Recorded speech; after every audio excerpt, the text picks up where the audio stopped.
Lizan Shuala, faleminderit që pranuat ftesën për të bashkëbiseduar për Kanal 60 për Shqipëri, një platformë e re e cila ka hyrë fuqishëm në tregun shqiptar dhe gjithandej trojën shqiptare. Zotri Shuala, ju jeni ekspert i sigurisë, andaj padyshim do doja një rezume fillimisht si është gjendja e sigurisë në Kosovë. Ne mund të konstatojmë një fakt që gjendja e sigurisë së Kosovës gjatë këtyre viteve që kemi lënë pas, njëkohësisht gjatë 4 vitet e fundit ka hasur në vështirësi sa i përket çështjes së një sulmi të pandërprer në mënyrë sistematike nga ana strukturave shtetërore të Serbisë përmes formave proxy të saj grupimit të organizuar përmes struktura paraushtarake, të cilët kanë patur një synim dhe një qëllim që ishte cënimi i kushtetueshmërisë së Republikës Kosovës në territorin e saj për të zbatuar ligjshmërinë e saj. Prandaj gjatë këtyre 4 vite që kemi lënë pas, por njëkohësisht edhe pas 2008-s, që nga shpalla e pamësish Kosovës, Kosova ka bërë progres. Ka ngritur institucionet të saj të sigurisë, ka bashkëpunuar me faktorë ndërkombëtar dhe ka një shtrirje vertikale dhe horizontale në tërë territorin e Kosovës, duke bashkëpunuar me aktorët relevantë për të garantuar siguri dhe paqe për çdo qytetar të saj. Ju thatë Kosova ka bashkëpunuar me aktorë ndërkombëtar, mirë po gjatë viteve të fundit, sidomos pas 2023-s, kemi parë që qeveria Kurti 2, po e themi, sepse tani jemi me qeverisin Kurti 3, ka pasur mision shtrirje në sovranitetit dhe kontrollën e plot në gjithë territorin e Kosovës, e veçanërisht në veri. Mirë po, për shkak të masave që ka ndërmarrë një anshëm, po e themi, për të mbrojtur sovranitetin e saj qeveria Kurti 2, kemi pasur acarim të marrëdhënie mes shtetet të Kvintit. Për më tepër, BE-ja e futi Kosovën në sanksione pikërisht për shkak të këtyre masave dhe ngjarjeve në veri.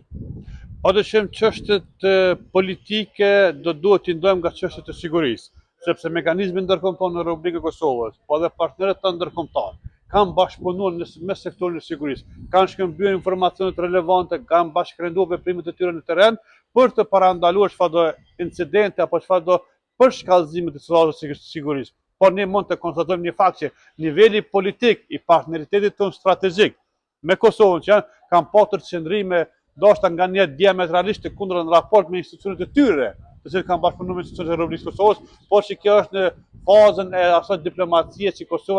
Republika e Kosovës do duhet që të kishte një sy më bashkëpunues në nivelin diplomatik, sesa siç është rasti të aspektit të institucioneve të sigurisë të cilët kanë bashkëpunuar pas një pengesë, pas një rrethon duke shkëmbyer madje edhe informacionet të cilët janë të klasifikuar, jo keni parë rastet takime që janë mbajtur mes komandantit të KFOR dhe aktorëve tanë të sigurisë, me drejtorin e policisë, me drejtorin e Agjencisë së Kosovës së Inteligjencës, pra kjo dëshmon faktin që niveli politik dhe ai sigurisë do duhet të ketë një ndarje dhe kjo ndarje de facto ishte për sigurinë e Kosovës të jetë e rëndësishme sepse presioni politik nuk ka interferuar dhe influencuar çështjet e sigurisë dhe institucioneve të përkatëse. Po se vlerësoni luftën hibride që vazhdimisht Kosova po ballafaqohet karshi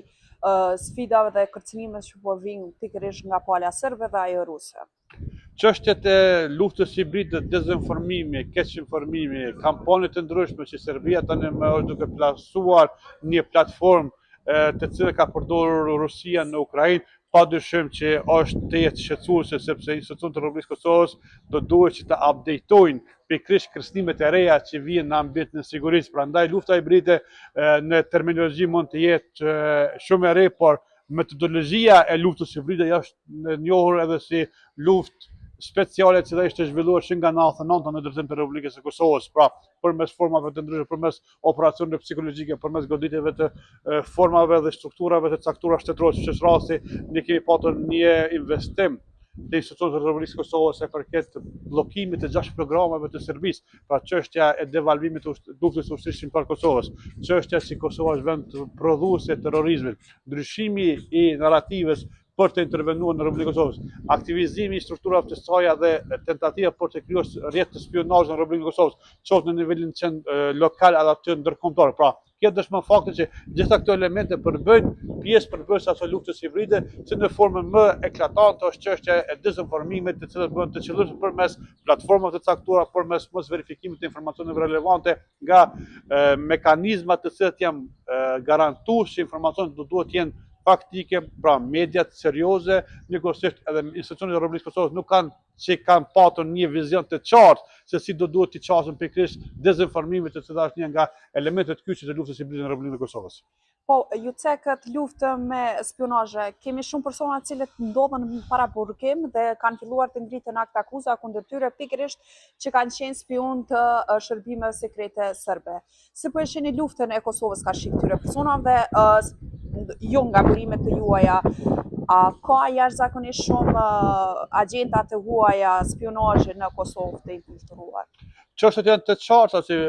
institucionet të sigurisë, Policia e Kosovës dhe agjencionet kosovare inteligjencës kanë kryer një punë apo një morit punësh të cilët janë të rëndësishme për të ruajtur stabilitetin dhe sigurinë kombëtare të Republikës së Kosovës. Çka mund të konstatojmë nga fakti dhe nga vizioni dhe nga shqetësimi që na është ofruar nga veprimet policore në bashkëpuntim me AKI-n, është fakti që AKI-ja ka tani më rrjetin e saj të shtrirë në territorin e Kosovës, ka bashkëpunim të frytshëm me qytetarët, me mekanizma të ndryshëm për të garantuar dhe për të pasur informacione reale në kohë optimale për të ndërmarrë më pastaj veprime preventive apo represive në bashkëpundim me policinë e Kosovës për të sjellur personat të dyshuar për aktivitete të spionazhit para organeve të drejtësisë. Çka mund të themi është që fakti që Serbia ka qenë vend pushtues në Republikën e Kosovës, ne dimi që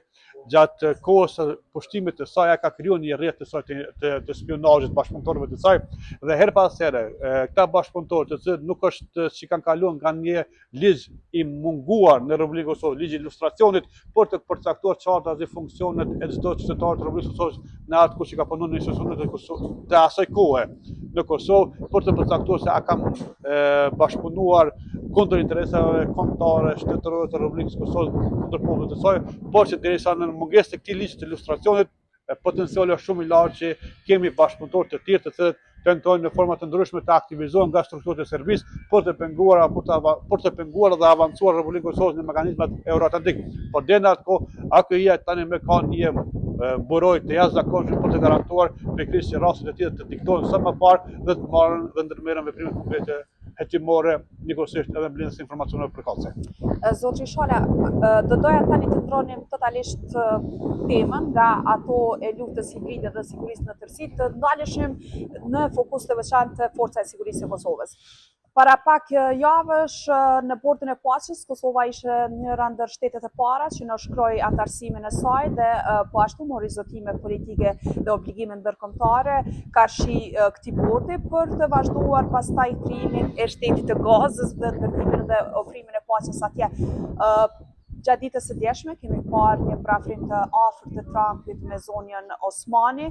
dhe kjo e fundit në media tona ka deklaruar pak a shumë ka folur edhe për misionin e FSK-s në Gaza. Si e shihni ju, a ka kapacitet Forca e Sigurisë së Kosovës të shkojnë në mision në Gaza, duke qenë se ka dështuar një mision i FSK-s për të shkuar në Siri vitin e shkuar? Arsyeja e dështimit të mos dërgimit të trupave të tona në një mision në Siri ka qenë si rezultat i ngërshit politik dhe mos konstituimit të Kombëndit të Republikës së Kosovës, të cilët e kanë pamundësuar që të votohet një dërgim apo dislokim të forcave të tona në një mision në Siri. Sa i përket çështjes së fundit, unë mendoj që Forca e Sigurisë së Kosovës, pjesëtarët e ushtrisë së Kosovës, janë adekuatet për të qenë pjesë përbërëse një misioni paçërues apo paqe në Gaza, sepse oficerët tanë, nën-oficerët dhe ushtarët tanë e kanë përjetuar një ndryshim të një lufte epokale që ka ndodhur në Republikën e Kosovës dhe provoja e tyre në bashkërëndim edhe në ndërtimin e kapaciteteve vendore, mendoj që do të jenë çelësi ky që mund të garantojnë pikërisht që misioni i bordit të paqes me forcat e saj ushtarake në Palestinë, në Gaza, do të jetë çelës dhe vendimmarrës për të garantuar për të ofruar paqe dhe siguri dhe mendoj që Forca e Sigurisë së Kosovës kanë ndërtuar tani me kapacitetet e saj të cilat janë të standardizuar sipas nivelit të NATO-s, të cilat kanë kryer regjimentet përkatëse, validitimin e tyre dhe mendoj që në kuadër të kësaj apo këtij rrugtimi strategjik, Forca e Sigurisë së Kosovës, ushtria e Kosovës tani më do të jetë kompatibile, madje mund të themi që një mision i tillë në një situatë, në një vend krize me potencial global, që është rasti i luftës në Gaza, është një qelës kyç dhe një treguese qartë si vendet të cilët janë pjesë përbërëse NATO-s, 5 vende anëtare të cilët nuk e njohin Republikën e Kosovës nga vendet anëtare të Bashkimit Evropian, ta shohin si një qelës kyç që Forca Sigurisë Kosovës tani më është ofruese dhe shërbyese e sigurisë jo vetëm për vetveten, por edhe për vendet të tjera. A do të thotë kjo që ka qenë do të thotë pikërisht këtu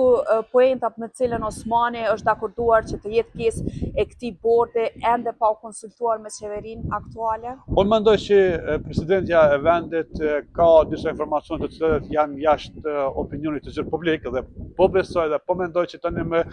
veprimet që do të pasohen nga takimet që janë duke mbatur në Washington DC, do i shohim çështjet dhe elementet konkrete substanciale dhe këto elemente konkrete substanciale de facto e vërtetojnë ato në decisionin e Osmanit, presidenti i vendit ka pasur informacione të relevante se përket nevojës dhe domosdoshmërisë që ushtria e Kosovës të jetë pjesë përbërëse e këtij misioni.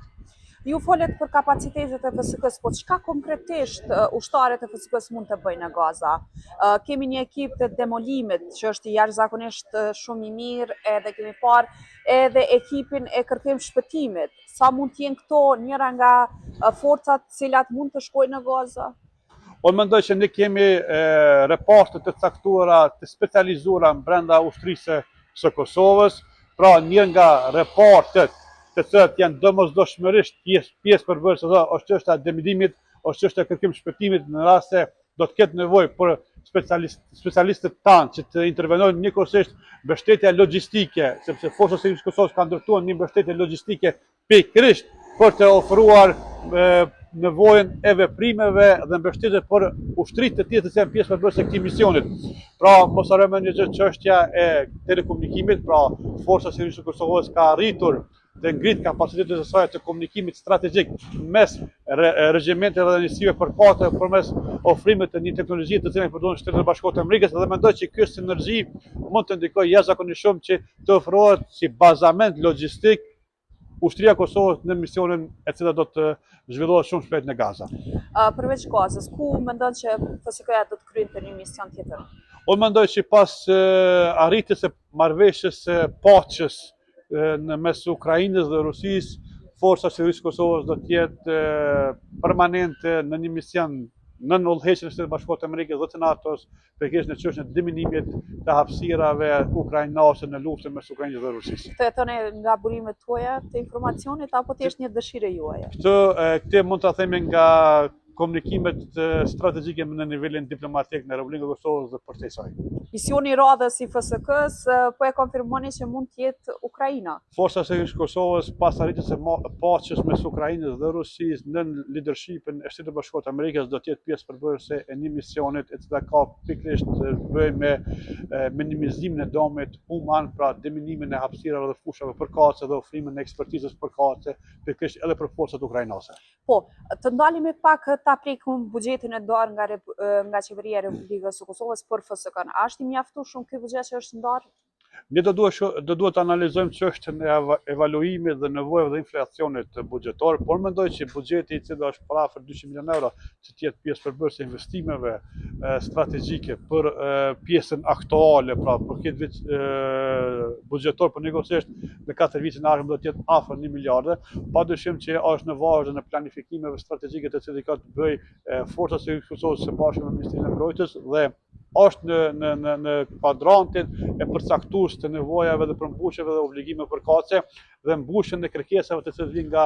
evaluimi eksplicit edhe të planit 10 vjeçar, i cili është në fazën përfundimtare, por njëkohësisht edhe ndryshimet epokale që kanë ndodhur në hapësirës së sigurisë kolektive, Forca Sigurisë së Kosovës në bashkërendim edhe me partnerët tanë të Shtetit Bashkuar të Amerikës kanë përcaktuar që pikërisht ky buxhet për 1 miliard euro në periudhën 4 vjeçare do të jetë i arsyeshëm, do të jetë i përmbushur për nevojat dhe kërkesat që mund t'i kenë.